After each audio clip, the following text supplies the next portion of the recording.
Sports is brought to you by All Out Auto Repair, home of the $46 Saskatchewan and $66 Alberta Safety Inspection. Your complete automotive repair.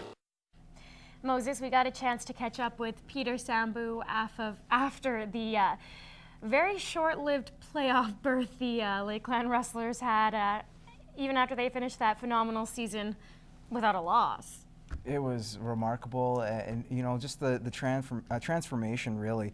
This is a program that he took over just last year, 37 wins in those 2 seasons, finishing 4th the year before, and like you say, the unfortunate situation of losing 2 straight in the first round of the playoffs. But a lot of regrouping for this team, but not so much retooling. It should be quite interesting to figure out.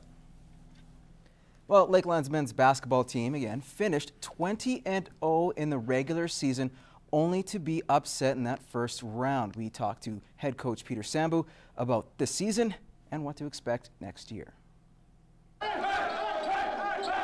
was a year of optimism, a great recruiting class, key returnees poised to make another run. The #1 team in the country was firing on all cylinders, only to fall short. There's a lot of pride on this team, and there's a lot of interesting things going on. So, like, we just have to exhale for the next little while and just reflect on our season and get back to work for next year. The team faltered in the first round, losing to Grant McEwen in the playoffs. Sambu says it was coaching that was the issue. I feel that these last 2 losses were on me, and it's my lack of preparation of the team, and I didn't think I did my best in the last 2 games. It still has to be determined which players will be back in the fall, but Sambu is wasting little time and focusing on recruiting. This is the part of the season I love most. I love the recruiting student athlete. I know it's the most fatiguing part, but I love recruiting the student athlete. And once again, you know, we want to be ready for next year, and we're hungry. Despite the setback, Sambu hasn't lost sight of his ultimate goal. When I first got hired here by the administrative people here, I told Mr. Charlesworth and Al Rogan and Aaron that I want to be the first one to put a national championship up there. So, you know, that's still the goal. So, and that's our focus. So the journey to Quebec next year for a national championship begins right now. Well, hopefully everything will go well next season. Now, from the beginning of the year, it appeared that if there ever was a time for the Mr. Bobcats, this season was it. The club had 5 of its top 6 scorers returning and had 7 20-year-olds on its regular roster. The postseason never went as expected, and now the club is left without the Super 7. Emmett Murphy has a look at the Bobcats' graduating players. Team captain Tanner Erickson. League MVP nominee Kyle Harris. Bobcats career games played leader Corey Chisholm. The mark left by the graduating Bobcats will be monumental. They're true leaders, I'll say that. You can learn a lot from guys like that. Just their character shows through, and they're just, you know, they wear their heart on the sleeve, all of them.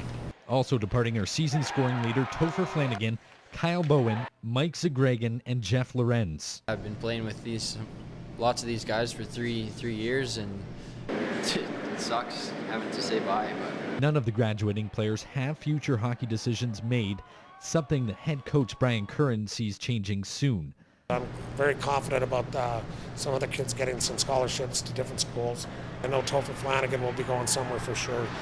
Corey Chisholm, I think, will get his done. Kyle Harris, that'll be an interesting one, where or what he wants to do. Combined, the 7 players take with them 1,230 games of AJHL experience. And you really feel for guys like Tanner Erickson and Kyle Harris, who laid their body, heart, mind, soul on the line. It's really disappointing, but we are going to go on to bigger and better things. This day had to come eventually, and it's unfortunate that it has come, but we had some great memories and great experiences, so it's been a blast. Emmett Murphy, Newcap Sports. Oh, thanks, Emmett. The ASAA Curling Provincials are underway this weekend in Manville and Vermilion. The girls' draw is represented by 2 Lloydminster schools, Holy Rosary and the host Lloydminster Comprehensive. Lloyd Comp lost their opening draw this morning to RF Staples out of Westlock. The game came down to a final stone, with the ladies losing a heartbreaker 6-5. This afternoon, the Barons tried to get a win get into the win column against Nanton's J.T. Foster School. Going to the highlights, it was a back and forth game early on with the teams tied up after 5. It was Kimberly Dunsmore in the 6th making the great hit and roll with her first stone, but Foster responds with a perfect hit on an angled frozen Baron stone. Dunsmore missed with her next one, giving a steal of 1 to Foster. For the first time in the game, the Barons actually trailed. And in the 7th, everything falls apart for the Barons, facing 4 opponent rocks on the first skip stone. Dunsmore's shot clearly sails through. J.T. Foster would put 1 more up, and now we look at the top of the 12-foot there.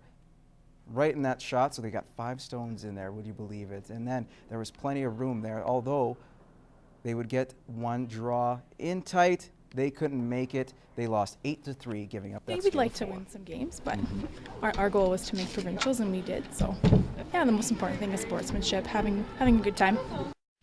And that's your first look at sports. Gerard is up next with weather. Stay tuned.